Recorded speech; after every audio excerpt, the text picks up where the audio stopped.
Okay, welcome to another episode of the Unofficial Clan Wars World Rankings, 21st of February 2015. In terms of this period, this updates the previous ranking, which is at 27th of January 2015.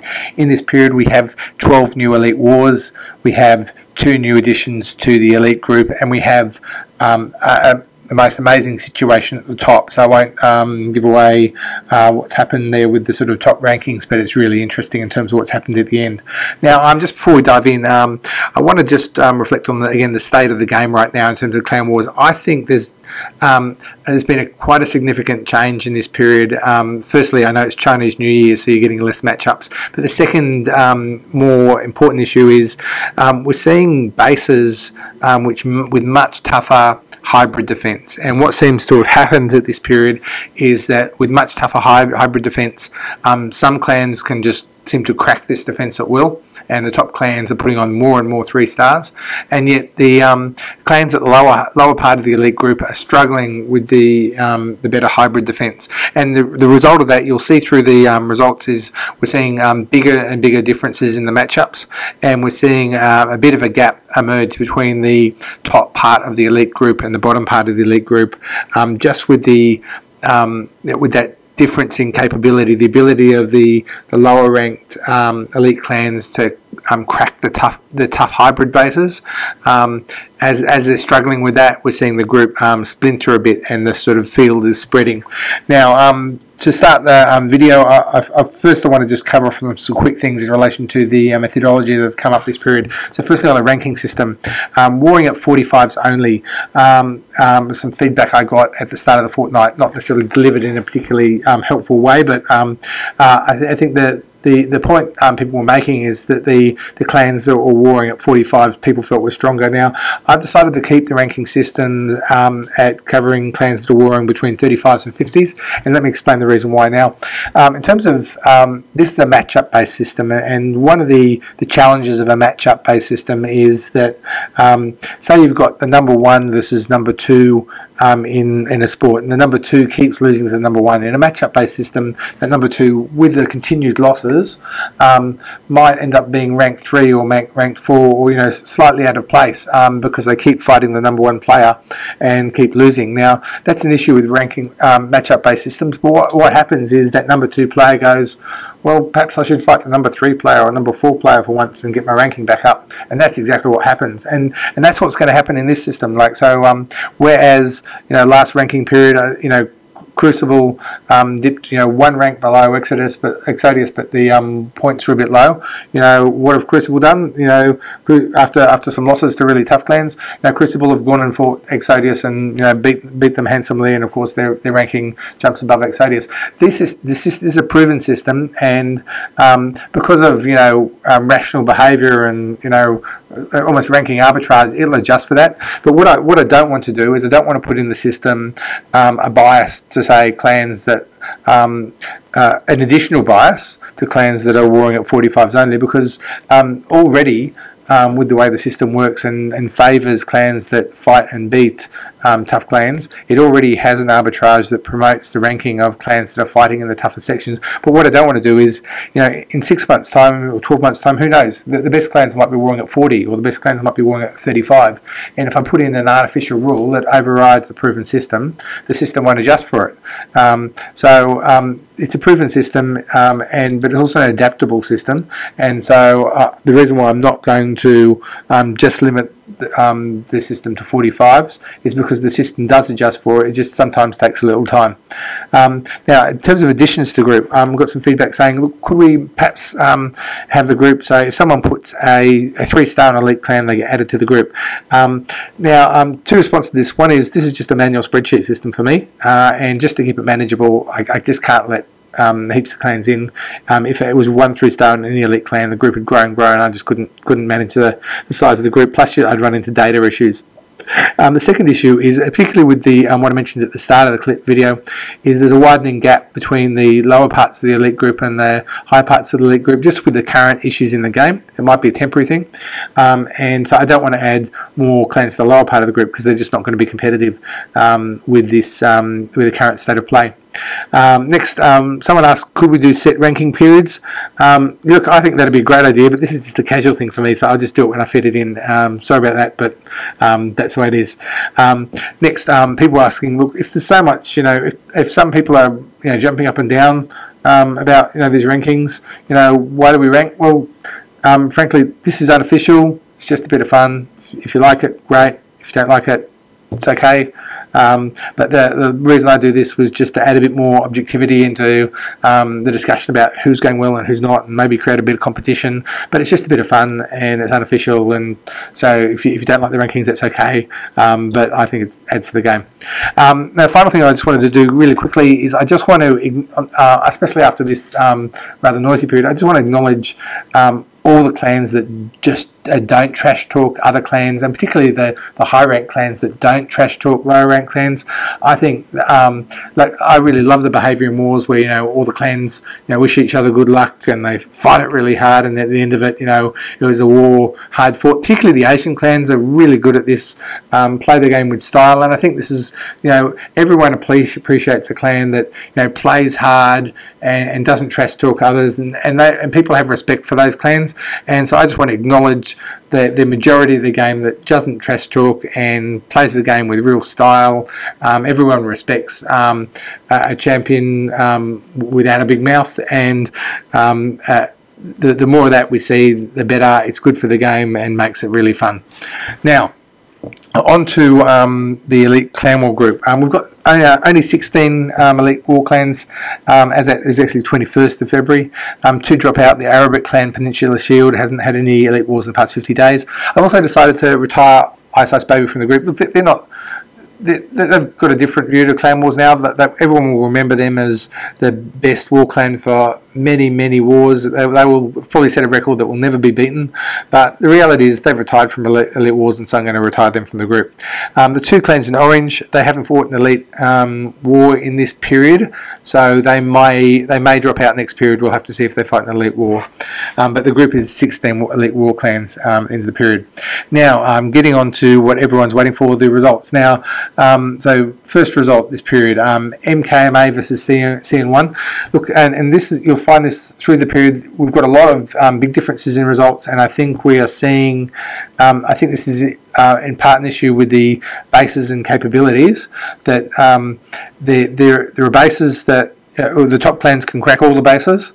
The lower elite clans are struggling with some of the new bases, and so we're seeing bigger differences in the matchups, and that probably reflects here MKMA 14 3-star win over CN1, so it's effectively 15-1, 62 points for MKMA, a great result. They're clearly going extremely well to put on 15 3-stars, but this is a trend you'll see through this whole period. Next, Feng Chan versus Indo Celestial, put 9 3-stars on. Indo Celestial just marginally failed to clear the bases, but when you get a war like Feng Chan, it's hard to probably motivate you to try and 3-star, because it's going to be a tough gig. With Feng Chan being so far in front, they only get 7 points for that win over Indo Celestial.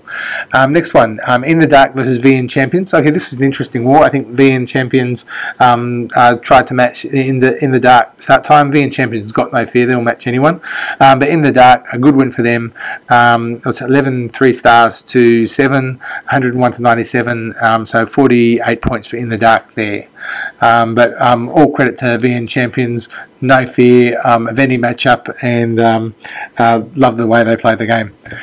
Next, Crucible Wrath versus Hitmen. This is a good result for Hitmen. 6 3-stars on Crucible Wrath, but I don't know if Crucible Wrath might have changed their configuration a bit this period, but certainly 99-96, great result for Hitmen there. But Crucible Wrath get the points, 88 points with the win.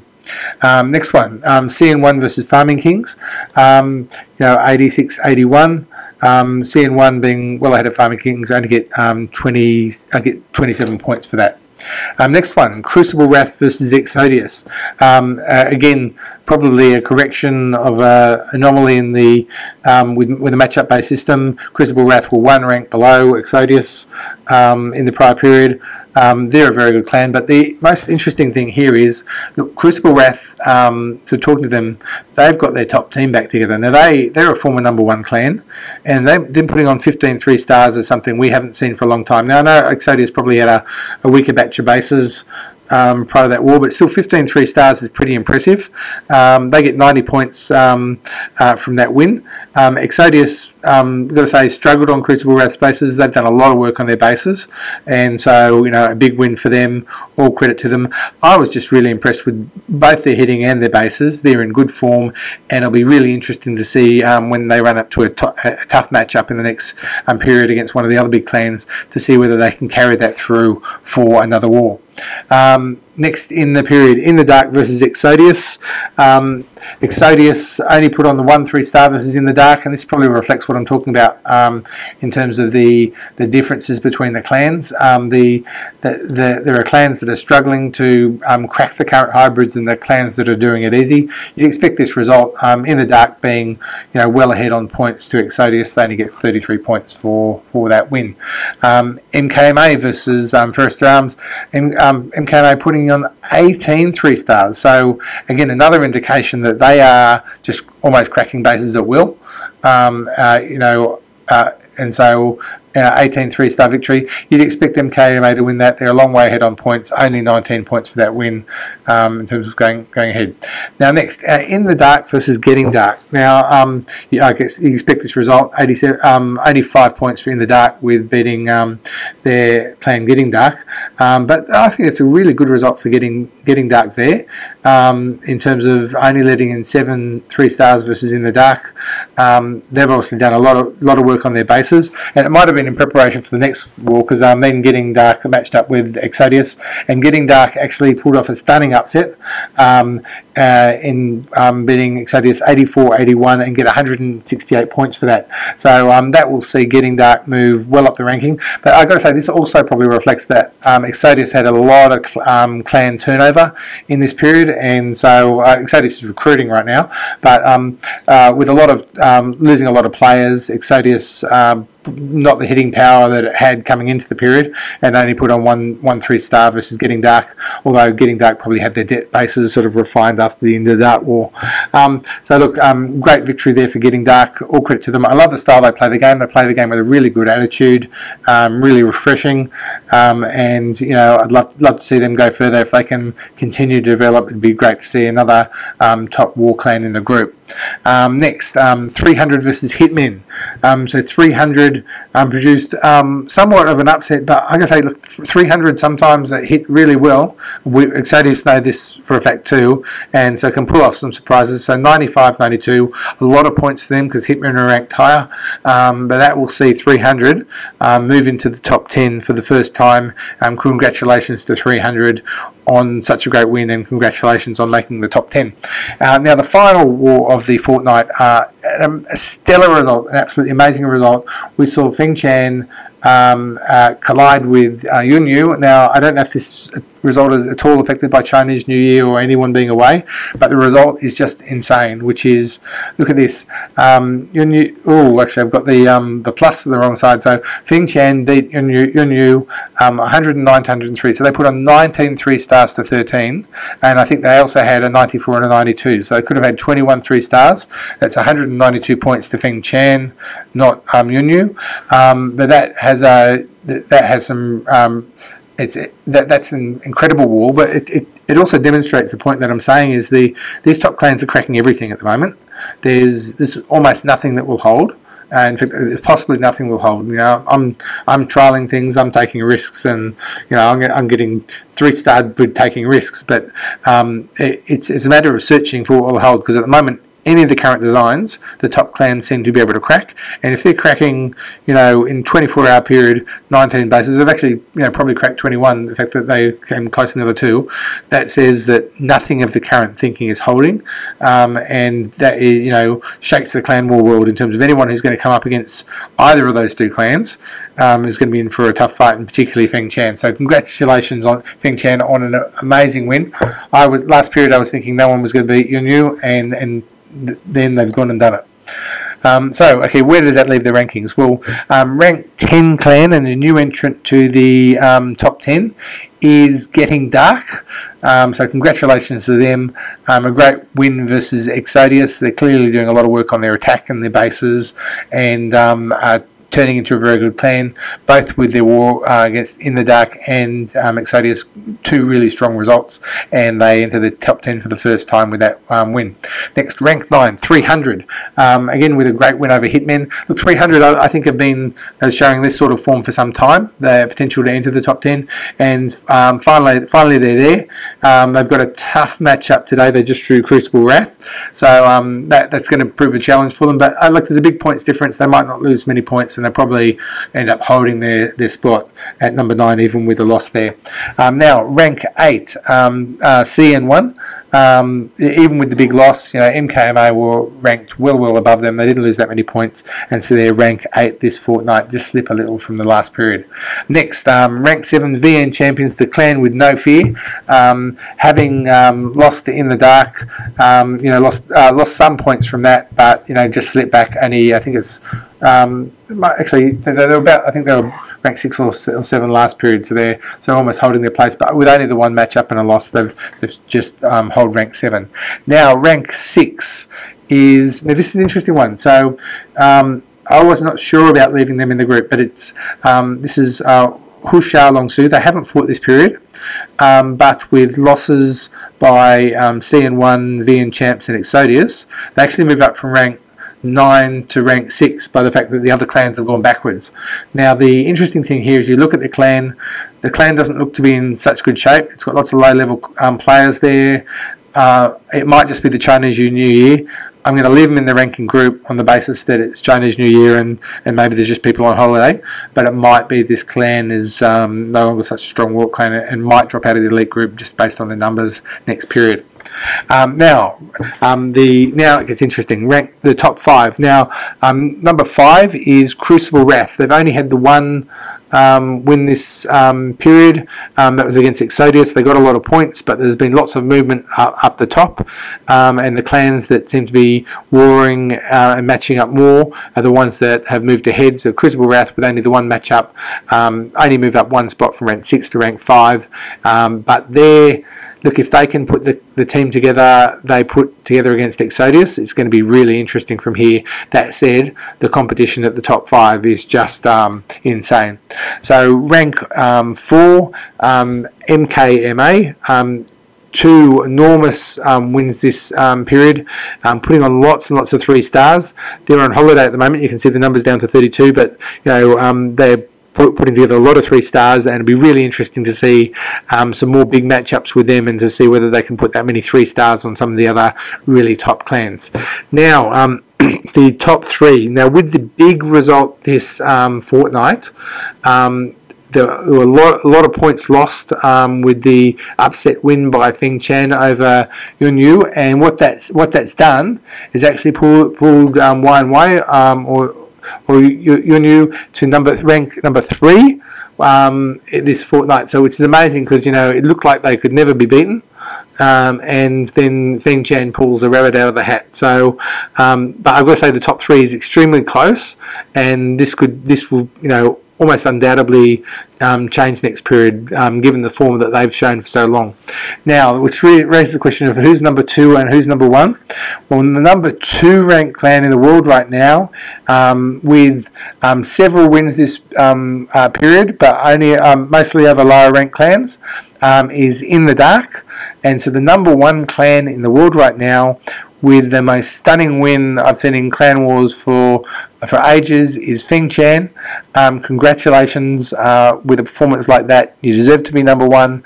With the points gained on you and the points lost on you, it actually was enough to move you from rank 5 to number 1. I think there's no question of your number 1 ranking given that sort of result right now. Great result, and congratulations again to Feng Chan. So where's that leave the points table? So you can see in terms of the points table, you'll see some splits in the group. So you'll see that there's a very top group of about 5, with the top 3 being very, very, very closely clustered. Feng Chan in the dark and Yunyu, but the top 5 all very, very close, and I sort of consider that as sort of one bunch. Although no question, there's the capability of Feng Chan. If they do that again, clans are going to struggle to get very close to them. Then you've got another bunch in the sort of between the sort of 2000s. Sort of clustered, although with a question mark on sort of number 6, and then you've got sort of the one sort of emerging into the top 10. But you can see the group is spreading out, and that's a reflection of the fact that with the war dynamics right now and the challenge of splitting bases, there's a bunch of clans that can crack almost any base, and there's a whole lot of clans that are really struggling with the bases, and that's seeing the field spread out. Hope you enjoyed that episode of the Unofficial Clan Wars World Ranking, and I'll do another one. The timing is going to be based on what sort of matchups we're getting and sort of how interesting the field's going to be. So it's probably going to be another 2 to 4 weeks, and look forward to the next episode.